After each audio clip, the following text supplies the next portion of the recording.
చెప్పు. మహాదేవునికి నమస్కారం.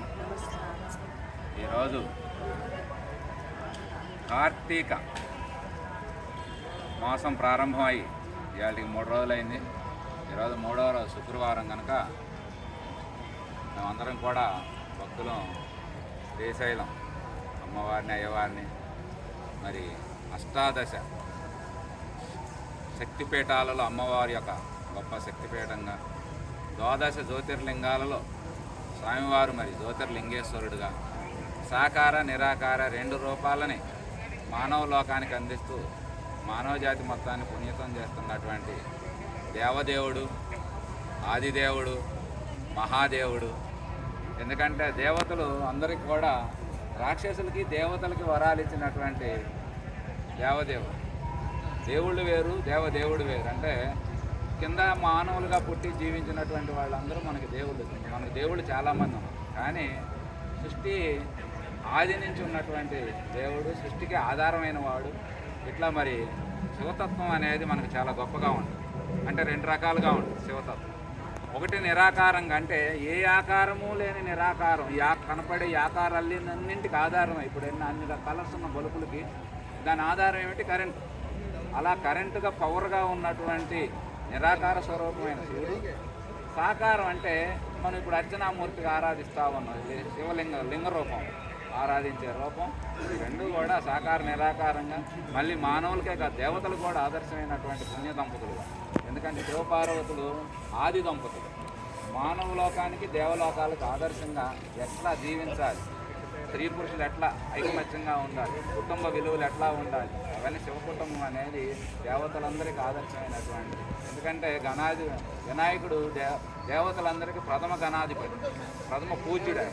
కుమారస్వామి సర్వ దేవతలకి సైన్యాధ్యక్షుడు.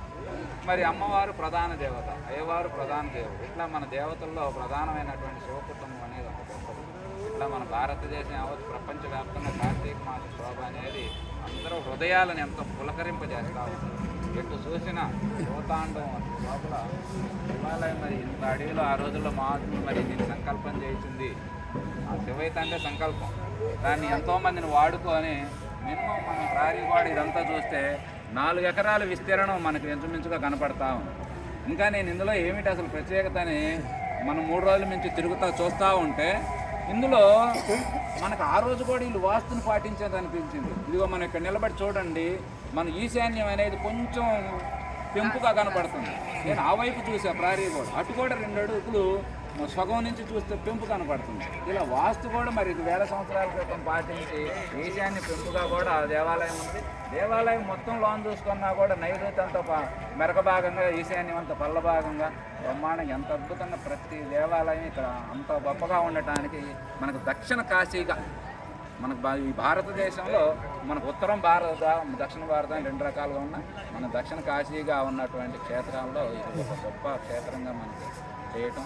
మనకి ప్రధానమంత్రి మోడీ గారు రావటం మొన్న, ఆయన సందర్భంగా ఇంకా ఇక్కడ పరిశుభ్రాలు, ఇంకా నీకు భక్తుల సౌకర్యాలు బ్రహ్మాండంగా పెరిగినాయి. ఇంకా భవిష్యత్తులో పెరగాల్సిన అవసరం ఉన్నది. మంచి సౌకర్యంగా ఉండటం కూడా ఒక్కసారి నామని చెప్పి ఇలా మరి యొక్క మన 3వ రోజు భాగంగా స్వామివారి ఇది ముఖద్వారం. స్వామివారు మేము 30 ఏళ్ల క్రితం వస్తే డైరెక్ట్ స్వామివారిని వెళ్ళి దర్శించుకున్నాం. ఆ తర్వాత వచ్చినప్పుడు ఆ గోడమ్మకి వచ్చాం. వాళ్ళకి క్యూ లైన్లని రకరకాల పద్ధతులు, ఎందుకంటే జనాభా భక్తి ప్రేతంగా బాగున్నది కాబట్టి దానికి తగ్గట్టుగా సేవామూర్తులు బ్రహ్మాండంగా సేవా కార్యక్రమాలు, మహిళామతలు అట్లా అనేక రకాలుగా పాల్గొని అందరూ కూడా మహాదేవుని యొక్క సేవలో పునీతులు అవుతూ ఉన్నారు.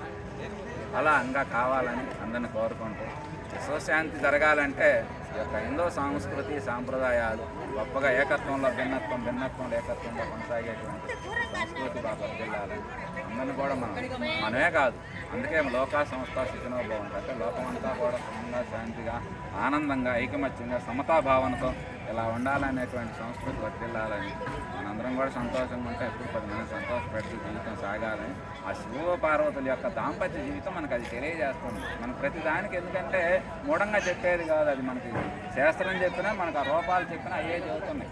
శివపార్వతుల యొక్క ఆదర్శ దంపతులు కాబట్టి అలా చేస్తూ ఆకారంలో నుంచి నిరాకార తత్వానికి చేరాలి మనందరం. అది మన తత్వంలో ఉన్నటువంటి విధానం. అలా చేరాలి కాబట్టి అలా చేరాలంటే దానికి భక్తే శరణ్యం అని చెప్పి మహాత్ములందరూ సూచించారు. ఆ భక్తి మార్గంలో మనకు ఆ మహాదేవుని యొక్క పాదపద్మాలను స్పర్శించి ఆయన నామము, రూపము, గుణ, వర్ణన ఇవన్నీ మన ఈ కార్తీక మాసం నెల రోజులు చేసుకొని ధూపదీప నైవేద్యాలతో చక్కగా చేసుకుంటే మన హృదయం శాంతించిద్ది, జ్ఞానం వికసించిద్ది, సత్యదర్శనం అవుద్ది, ఆత్మదర్శనం పొందుతాం, వచ్చిన జన్మ హాయిగా సార్థకమవుతుంది. అలా కావాలని కోరుకుంటూ ఓం నమ శివాయ, ఓం నమ శివాయ, ఓం నమ శివాయ, హర హర మహాదేవ, ఓం నమ శివాయ, ఓం నమ శివాయ, ఓం నమ శివాయ, ఓం నమ శివాయ, ఓం నమ శివాయ, ఓం నమ శివాయ, ఓం నమ శివాయ, నమో నమ శివాయ, శివాయ, ఓం నమ శివాయ.